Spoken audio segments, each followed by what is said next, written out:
You have a good story around how you lost $1 million not listening to customers. Can you share a little bit about that? Yeah, I heard Chris Williamson talk about this, where there's a success bias, where just because you do something good, you think you know everything good, right? And you forget also maybe how the beginnings are. And the beginnings are always the same, right? Find something people really want and you deliver it to them. And then you do that again and again and again and again. And, you go on Twitter and everyone's got this playbook they've shared, and then you realize they're selling you a course. It's like, hey, here's how I bought a real estate business. Here's how I did my marketing. Oh, by the way, in the bio, there's a link for a life mastery course, $297.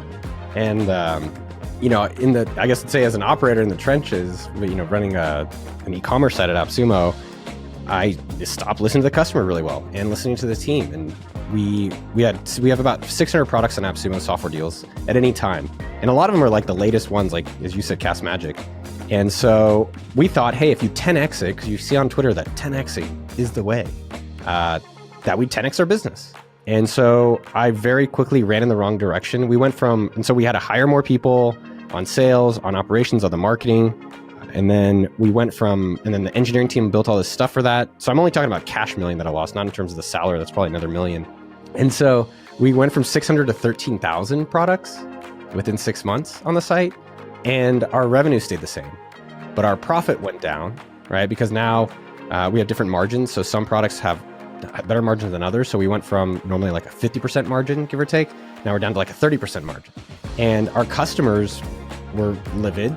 I saw on Twitter and they'd email me, and that was interesting. The team at AppSumo was mad because they're like, we don't want to do this. And the partners were mad because they're not getting as much exposure. And then I decided to also spend $1 million cash to promote that we have all these new products on AppSumo.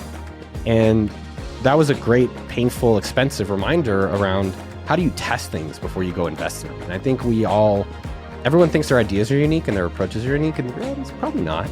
Probably not. Like, I would say OpenAI is like kind of unique, but even that, like, we've had chatbots 10, 15 years. Like, now it's a little better of a chatbot, and it can do a little bit more than Google search, but it's not like crazy. And so how do you test this stuff out? So I could have easily tested from 600 products to 650 and saw that the team was like, this is stupid. The customer said it was stupid, and the partner said it was stupid. And so in all of our businesses, we're going to fail. And frankly, the more you fail, the more it leads you to somewhere that actually works. And we've had a lot of that too. But now it's going back to the basics of how often are you talking to your customers? How often are you listening to your team? How often are you talking to your partners?